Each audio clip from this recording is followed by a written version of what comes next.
The Secrets of Doctor Who is brought to you by the Star Quest Production Network and is made possible by our many generous patrons.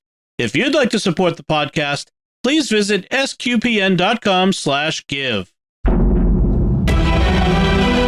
You're listening to The Secrets of Doctor Who, where we discuss everything about the hit BBC series, Doctor Who. And today we're discussing the Big Finish story, My Dinner with Andrew. I'm Dom Bettinelli, and joining me today on the panel are Father Cory Sticha. Hey, Father Cory. How's it going? And Jimmy Akin. Hey, Jimmy. Howdy, Dom. Folks, be sure to follow The Secrets of Doctor Who in Apple Podcasts, Google Podcasts, Spotify, TuneIn, iHeartRadio, your favorite podcast app, or at the StarQuest YouTube channel, where you should also make sure to hit the bell to get notifications. And I want to tell you about another show on the StarQuest network you're sure to enjoy, which is called The Secrets of Star Wars. You can find that wherever fine podcasts are found or at sqpn.com/Star Wars. And finally, I want you to stick around to the end because we got some more of your great listener feedback on some of our recent episodes. So stick around for that to the end. But now we're talking about this Big Finish audio story. And Jimmy, can you give us a recap of what happens in this one? This week we get a crazy, timey-wimey story involving River Song and the Fifth Doctor. It's told out of order, so here we will be simplifying things. At the beginning of the story, River meets an ordinary man named Andrew who looks just like the Fifth Doctor. But River is caught up in a plot by Madame Covarian and a proto-Time Lord made from River's DNA named Brooke. And the plan is to kill the Fifth Doctor in a restaurant outside the time continuum named the Bumptious Gastropod. To prevent this from happening, River kidnaps Andrew and makes him play the role of the Doctor. And with the help of the restaurant's oh-so-obliging maitre d', she navigates an exceedingly complex timey-wimey situation. The audio play is structured after the courses of a fancy meal at a fancy restaurant. Amuse-bouche, appetizer, soup, fish, roast, game, salad, dessert, cheese, and coffee with an implied after-dinner ment. The grovelingly polite waiter points out that the Doctor would not want Andrew to die, so River reprograms a waiter robot to impersonate the Fifth Doctor. But it goes on a shooting spree. And while this is happening, River saves Andrew and takes him back in time to when the restaurant was just a cafe.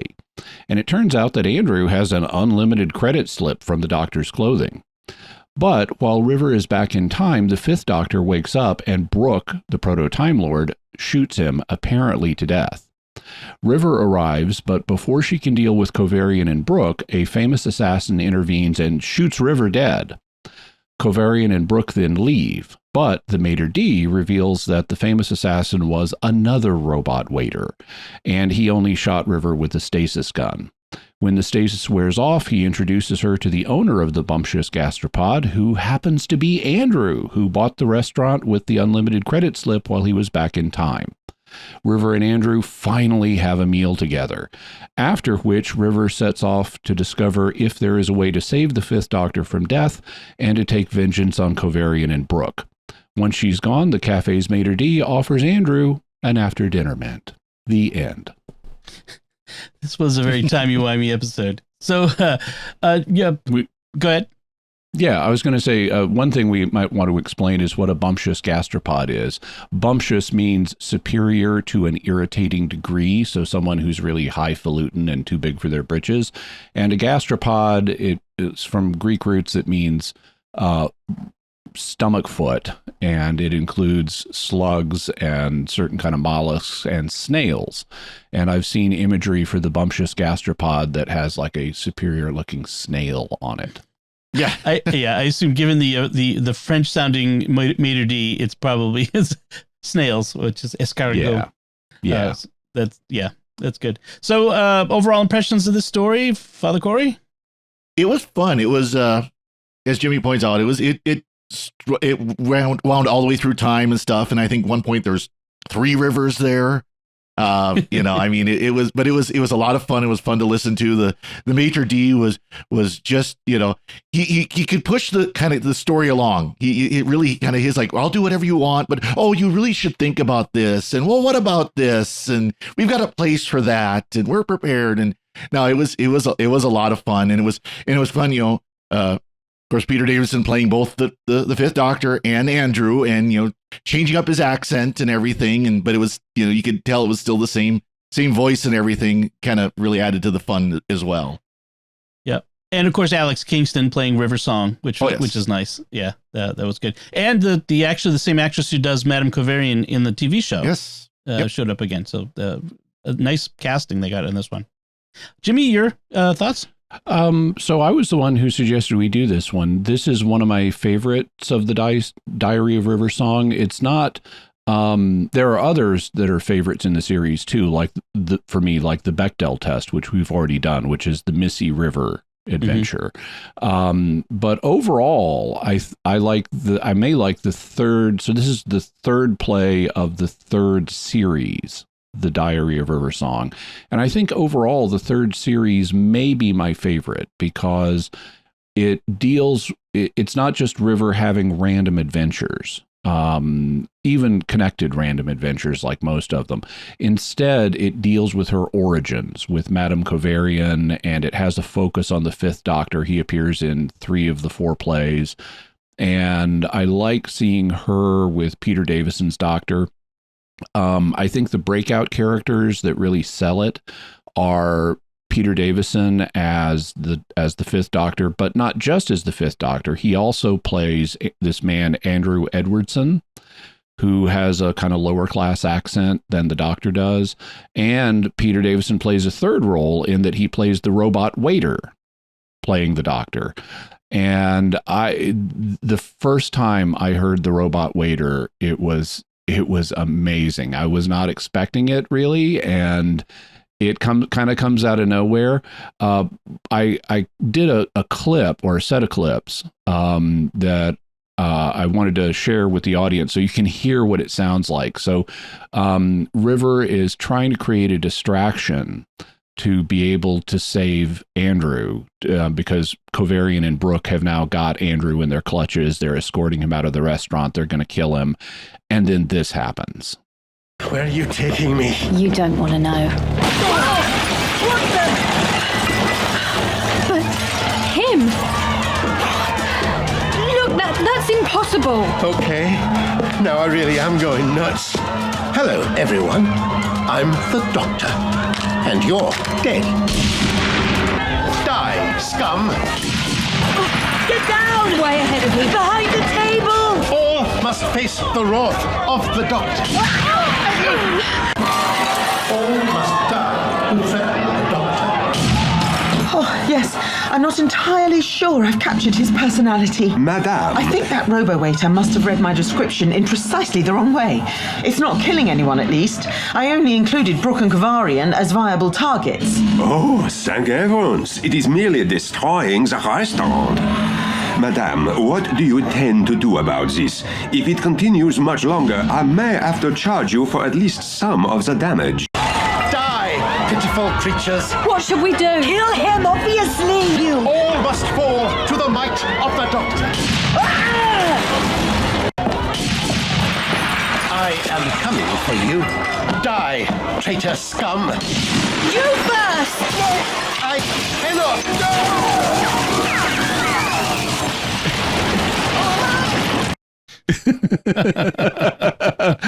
I love that. I love how Peter Davison is doing a robotic version of the Fifth Doctor, and he's spouting this supervillain dialogue. I mean, Peter Davison is like the mildest of the classic of all the Doctors, really. Right. And nevertheless, you have kind Peter Davison saying, all must face the wrath of the Doctor, die, traitor scum, and things like that. It's just so unexpected. It's hilarious. So delightfully homicidal. Yeah. So Peter Davison really is a breakout in this for me. He not only plays the Fifth Doctor, he plays Andrew, and he plays the homicidal robot. The other breakout character, who we also heard a bit of in that clip, is the Maître d'. The Maître d' actually plays two parts. He originally, or at some point in his timeline, was a Cockney cook. But most of the time we know him, he's this French accented, very sly, discreet, clever, helpful, accommodating, and sardonic Maître d'. And I love the ridiculous understatement that he uses at various points. Like in this clip, he asks, "What does Madame plan to do about this situation? If it continues, I will have to charge Madame for at least some of the damage." Yeah, I like also how she says in that, I don't think I've completely captured his personality. It's like trying to get ChatGPT to respond in the way you want it to. Yeah. So this is one of my favorites. I also like the fact we have a really timey-wimey story. I like those in general, and it fits with the River Song era of things, which was very timey-wimey. Also, the Bumptious Gastropod, the restaurant, is very evocative of Milloway's, the restaurant at the end of the universe in The Hitchhiker's Guide to the Galaxy. Only it's not just at the end of the universe; it's outside the time continuum. It has its own parallel time continuum, so you can go back and forth in the gastropod's history. But I like the structure by the courses of a meal, which the waiter in the Maître d' introduces each course, and he'll say, like amuse-bouche, a single hors d'oeuvre, so to give one a single mouthful of the meal to come, so served solely at the chef's discretion. And they work the name of the course into the dialogue. So, for example, in the fish course, at one point, Madame Kavarian says, "Something very fishy is going on here." And during the roast course, the Maître d' says, "It looks like they're going to roast him alive." And during the game course, Madame Kavarian says, "I'm beginning to wonder if someone is playing a game with us." And so it's nice to hear how they try to cleverly work in the name of the course we're in. And, the courses in a meal, you start with hors d'oeuvres and appetizers, little small things. You build up to the main courses, and then you have the wrapping up, the dessert, the cheese, the coffee, and so forth at the end. And it follows a narrative arc. So like when we're in the roast, and the game, which are the two of the three main courses, that's where most of the action is. So it fits very nicely. I think it's very clever. I really enjoy this one. I enjoyed it too. I found it a little bit hard to follow at times. It's just the nature of following an audio story when you don't have any visual cues to follow where we are in things. But that's fine. It's part of the fun of listening to an audio story. I too liked that structure based around a meal. I thought that was clever, a really nice touch. And River is always a delight. She's always fun, and she's very much River in this whole story, which is fun because she's having to deal with the nature of her origin, the nature of her relationship with the Doctor, and just who she is in general and her reputation. So a lot of different elements at play. I think the writing of that, plus including the Doctor, and not having the Doctor be the main character in a story like this, I think the writing of that was really clever and well done. So I like that. We should mention the name of this story, My Dinner with Andrew, is based on a famous movie, My Dinner with Andre.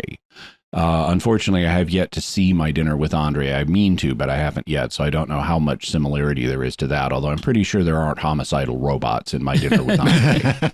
Just Wallace Shawn, who is always a delight, that's for sure. Oh, yeah. Inconceivable. Father Cory, were you going to... Did you have something you wanted to add? So I was going to say, speaking of talked about Peter Davison and his role, I think he did a really good job to kind of help with the confusion of this play, this story, by how he did his voice. It wasn't just accent, between Andrew and the Doctor. Andrew sounded meek, I think a good way to put it. Mhm. You know, when he was speaking, he wasn't as sure as himself as, of course, the doctor always is. The accent obviously changed. It was a much simpler accent and things like that. You know, he did a really good job with his voice. I mean, the Robo Doctor is a whole nother, that's a whole other story altogether. But just between Andrew and the doctor, you could very clearly tell when it was Andrew versus doctor. At least I could, very easily tell. Of course, Andrew plays more into it than actually the doctor does. So right, the doctor's unconscious most of this one. Unconscious or flying away in the TARDIS, or dead at the end. Yeah, or dead, which is a whole thing we should probably mention at some point too. But it is interesting. The doctor, River doesn't know why the doctor's there. She's at this restaurant. We don't start at the restaurant. We start kind of forward in time, and then there's a whole jump. But then when we get to the restaurant, the doctor shows up, and River's surprised by his presence there. And we don't even know why he's there. He's just there, which is interesting. And so she knocks him out because she knows that Madame Kovarian's on her way, and that's, we should recall Kovarian was part of this whole thing about this whole kill the doctor conspiracy in one of the Amy and Rory seasons with the 11th Doctor. I always get those mixed up. Because she felt the doctor was a huge danger to the universe. And River confronts her about this and says, think of the planets that he's not going to save. And she says, they're acceptable losses. I'm preventing a bigger threat. Mm-hmm. Right. And Kovarian was responsible for River becoming River by kidnapping Amy and making her bear this child who was born on a TARDIS and therefore is a kind of Time Lord herself. Yeah, and as this series reveals, she also created other proto-Time Lords using River's DNA. And you'll notice, and there are others besides Brooke. Now, Brooke regenerates in this because River shoots her. But there are other proto-Time Lords in this box set. And they all have water-based names, just like River does, So Brooke, a brook is a kind of stream, is like a little river. And so she's in this episode. There are others that also have water-based names. Like I forget if Creek is one of them, but there are several, and they include H, H2, and O. That's good. And when Brooke regenerates, she regenerates into the face of the River's Melody second Pond. Yeah, Melody, Amy Pond's friend. Yeah, right, Melody. That's what it was. Yeah, she Melody something water-based, I think it was, because the names are mixed up, Song and Melody and that sort of stuff. Anyway, she looked like that character, according to the description. And she sounds like her. It may be the same actress. I'm not sure. It is. Oh, it is. Right. Yep. Oh, yeah. Brooke 2 is Nina Toussaint White. I wonder if she's named after a descendant of Pierre Toussaint. So this, I'm trying to think of where to go with that. I like the fact that at the beginning they said, the bumptious gastropod is the greatest multi-dimensional restaurant of all time, except it can't be of all time because it exists outside the traditional chronology of the universe. So it's just the greatest. But which also plays a plot role because River is initially confused. How can the doctor die here? Because he dies at Lake Silencio. Yeah. And the Maître D explains a fixed point in time is only relevant where there is time. And so since they're outside of the time continuum, the fixed point doesn't apply here. Right. That's what I was wondering, is how that worked. And I must have missed that line. It went by me fast. But so River comes up with this morally dark solution to her problem, which is she's going to substitute Andrew to die in the doctor's place. After she shot the fifth doctor, which is, she does, she walks up to him at his table and shoots him. And the waiter comes up with his water and sees that he's unconscious. And River lies and tells the Maître D he was just overcome by the experience of the restaurant. It's so grand he passed out. And the Maître D says, really? Given the weapon you're holding, I think perhaps Madame shot him. Which he's fine with. He's just pointing it out. I love the way they use him to do exposition, to tell us things that we can't see. And the waiter comes up, "Oh, monsieur, here's your water, which you won't need because you are unconscious." Right. That adapting to the needs of the medium, and that was good. Yeah. And so but the maitre d', he also acts, sort of in some ways as the doctor's substitute here throughout, because he says things like the doctor wouldn't like this. Mm-hmm. Yeah. He's a bit But he says it in a grovelingly polite way, as after River has explained now Kovarian may kill, and she's not certain Kovarian's going to kill Andrew, but that's why she's brought him here, is as just like at Lake Silencio, she didn't really kill the doctor. She knocked out the Tesselecta that the doctor was hiding within. So you had a substitute doctor. And that's what she's trying to do here. She's got another substitute doctor in Andrew. So if need be, he can die instead of the fifth doctor. And the waiter, the maitre d', points out, if you will permit me, this idea, it seems a little cold-blooded. And he points out that the real doctor, or he asked the question, would the real doctor want Andrew to die in his place? And River has to admit, probably not. And that's when she starts to get to work on a plan to save not only the fifth doctor, but also Andrew. I like when she kidnaps Andrew to take him to the restaurant at gunpoint. Yes. He's nevertheless kind of enamored of River, like this beautiful woman, and he's kind of hoping it's a date. Yeah. That's one sad man who's looking for anything here, even at gunpoint. He does initially object that he's got spaghetti bolognese out of the freezer and it's defrosting, and then at the end, after he's become the owner of the bumptious gastropod, River asks him if she wants her to take him back, and he says no. He's the owner of a successful restaurant, and the spag ball has probably gone bad. That's funny. That's when River, after she's changes her mind, she gets this.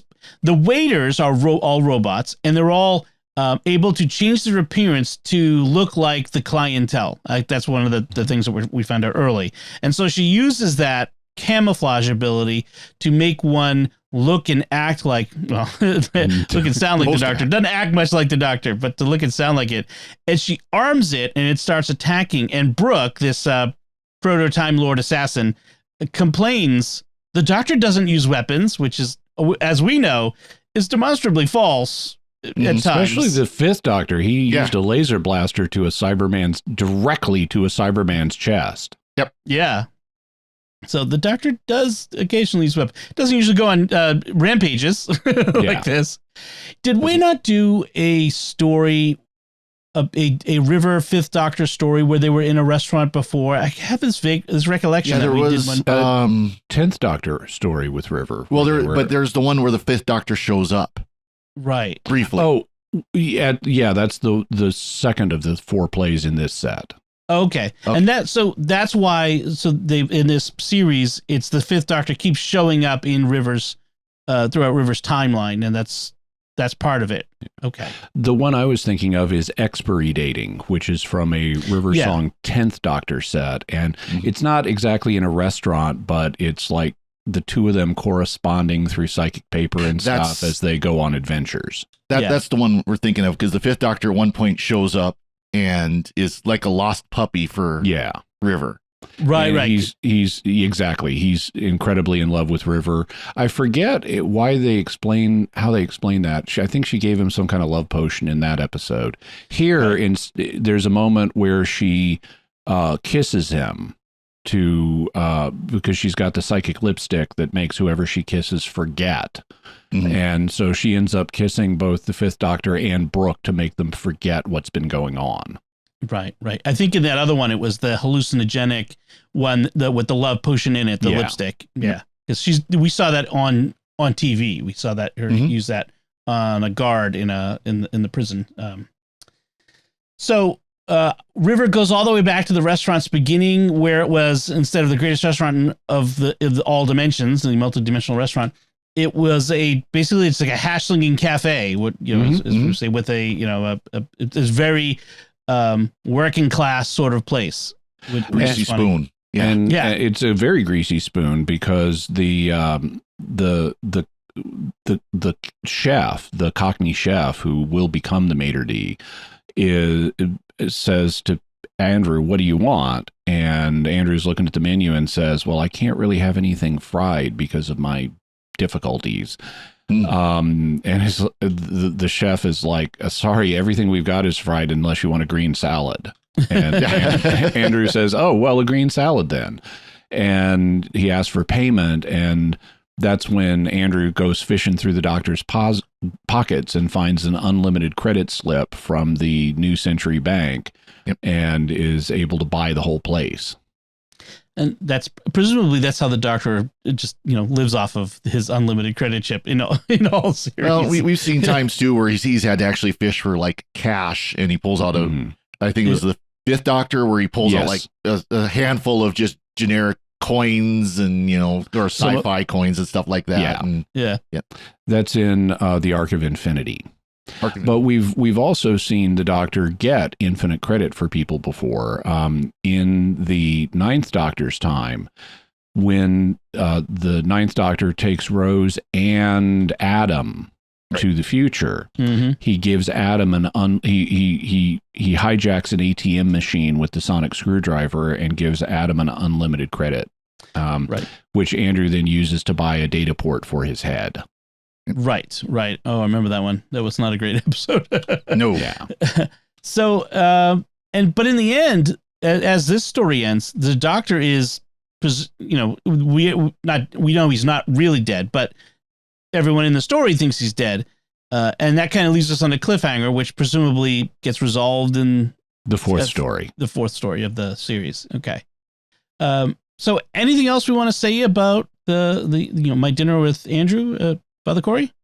I get a kick out of they kind of call out the BBC's plot, or not plot, but prop department, where they pull out a gun. Kavarian and Brooke pull out a gun, and they call it a silver hairdryer with bits on it. Yes, because of course they've used hairdryers with bits on it as a gun in the show. So that's right. That's good. Jimmy? I'm just looking down my list. One thing I know I wanted to mention, there's a nice exchange of dialogue where after the robot has been shooting up the place, the maitre d' comes over to the table and where Kavarian and Brooke are, and he says, "Garçon, a new tablecloth. This one has holes," and meaning blast holes. Bullet holes, yeah. And Brooke says, "Might not just be the cloth," and we hear her gun cock. So we know she's pointing it at the maitre d', and he says, "Madame, is something not to your satisfaction?" Yeah,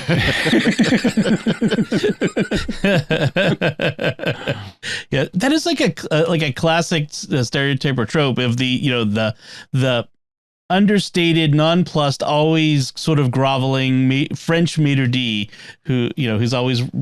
And I wonder, I mean, is that sort of like a Casablanca thing, or I'm trying to think. It's much broader than that. This trope shows up all over the place, and here it's played really well for comedy. Yeah, it is really well done. Yeah. Oh, there's one line I forgot I was going to mention as well. At the end, River says, something about it scarcely bears thinking about. And of course, that goes back to a universe without the Doctor scarcely bears thinking about. Oh, okay. That was a line from the series, the TV series. From the 11th Doctor era. Yep. Also, there's a nice bit where, in order to enable Andrew to impersonate the Fifth Doctor, she first strips the Fifth Doctor's clothes off of him once he's unconscious. And then she forces Andrew to strip down to his underwear, which causes some nice comedy with the waiter and her undressing men in his restaurant. And then she makes Andrew wear the clothes. And at one point, Kavarian is commenting on the Doctor's clothing. Now, the Fifth Doctor's clothing is sort of cricket inspired, but it's not actually a cricket uniform. And I've heard them poke fun at that in other big finishes where someone is taunting the Doctor about what he wore as the Fifth Doctor. It's the Master, actually, now that I think about it, is taunting the Doctor about what he used to wear as the Fifth Doctor, like nobody in the history of cricket ever. and in this episode, Kovarian at one point is trying to describe what the Fifth Doctor normally wears. And she turns to River and it's like, how would you describe it? And River says she's never seen anything like it before. Speaking of that scene where she's making them, get undressed and the maitre d' sees the unconscious, disrobed Doctor on the floor. He makes a comment and she says, so few people are at their best when unconscious in their underwear. Which that was a fun line. So, all right. So that's it for the my dinner with Andrew. It's a lot of fun. I'm looking forward to experiencing the rest of the stories in this season. This series of the River Song, the third series, the Diary of River Song. And maybe we'll do others of them on the show. So that would be fun.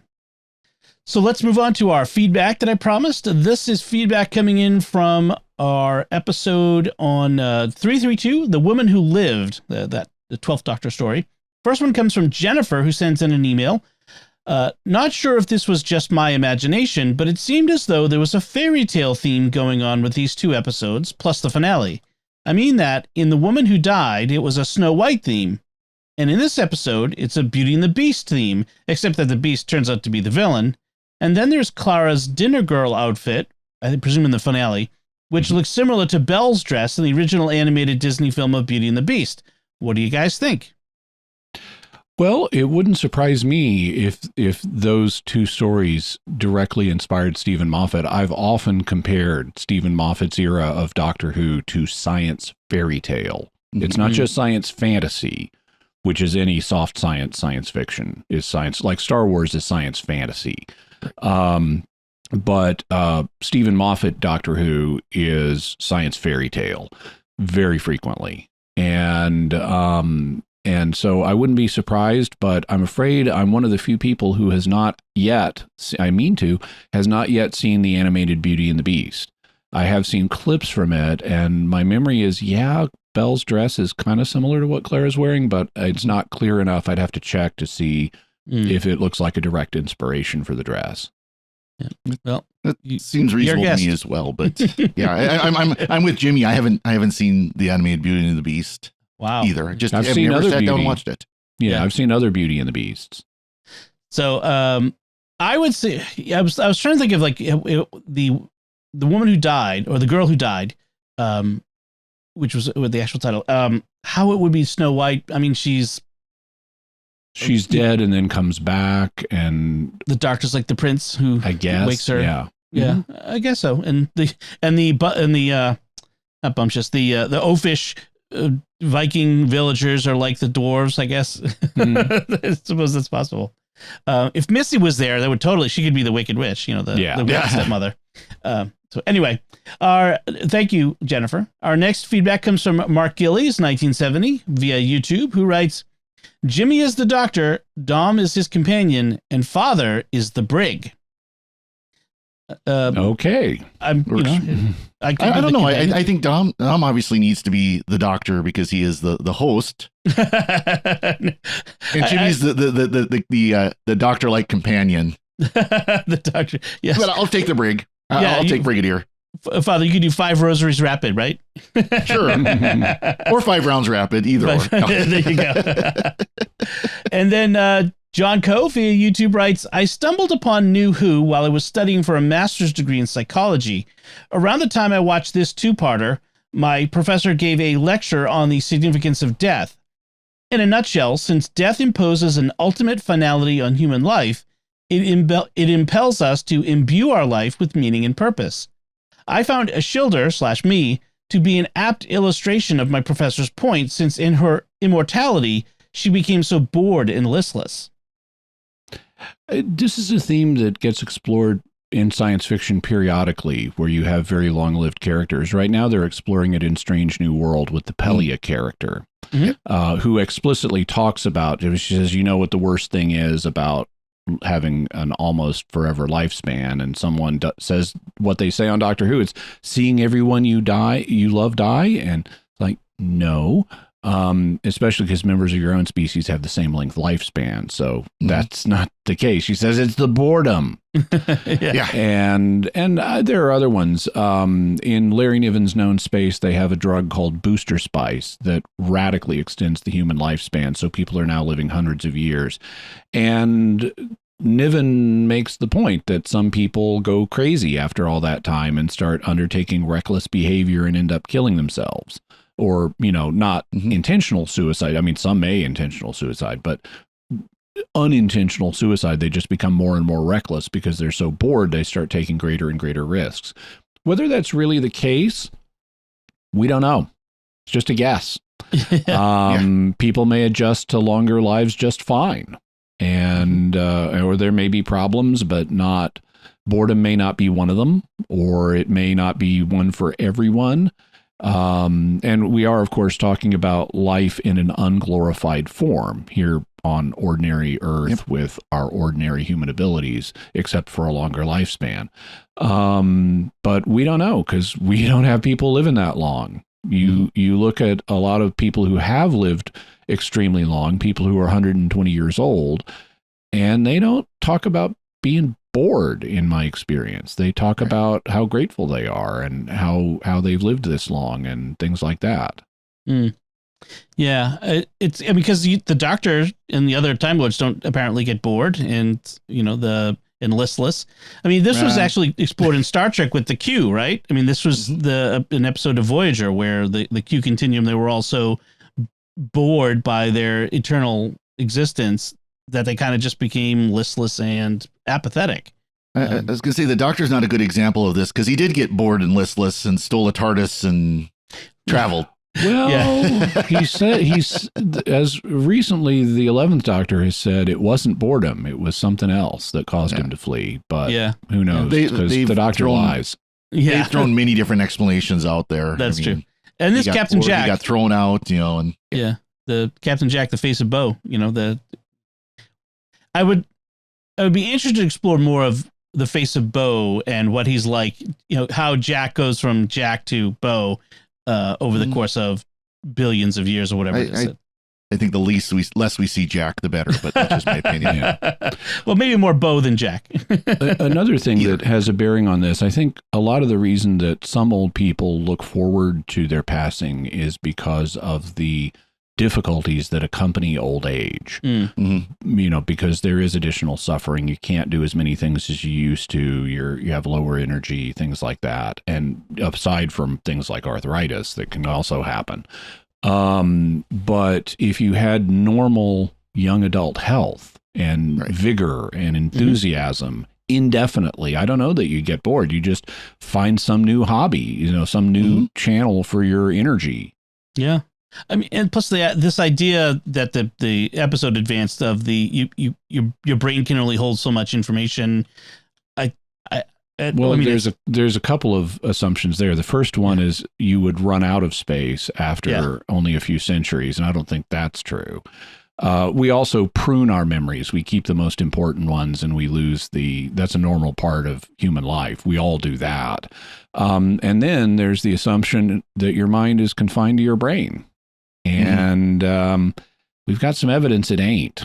Like when people have near-death experiences, their hearts are shut down, but they still have experiences with veridical information in them that can be checked and turns out to be true after the fact.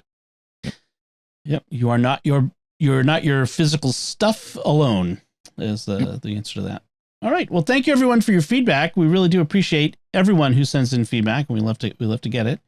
We'd like to take a moment here to thank our patrons who make it possible for us to create the Secrets of Doctor Who, including Pierre M., Carolyn S., Stephanie L., Heather C., and Kevin G. Their generous tax-deductible donations at sqpn.com/give make it possible for us to continue the Secrets of Doctor Who and all the shows at StarQuest, and you can join them by visiting sqpn.com/give. We'd also like to thank Zyman Yannick, who edited this episode. So that's it from us. What did you think of My Dinner with Andrew? You can let us know by commenting on the show at sqpn.com or the Secrets of Doctor Who Facebook page, or send an email to drwho@sqpn.com, or visit the StarQuest Discord community at sqpn.com/discord. You can watch the Secrets of Doctor Who on our YouTube channel at youtube.com/StarQuestMedia. And we'll be back next time when we'll be discussing another Big Finish audio story, this time an 8th Doctor story called The Time of the Daleks. Until then, Jimmy Akin, thank you for joining me and sharing the Secrets of Doctor Who. Thanks, Tom. And Father Cory Sticha, thank you as well. Thank you, Don. And once again, I'm Dom Bettinelli. Thank you for listening to the Secrets of Doctor Who on StarQuest. And remember, all must fall to the might of the Doctor.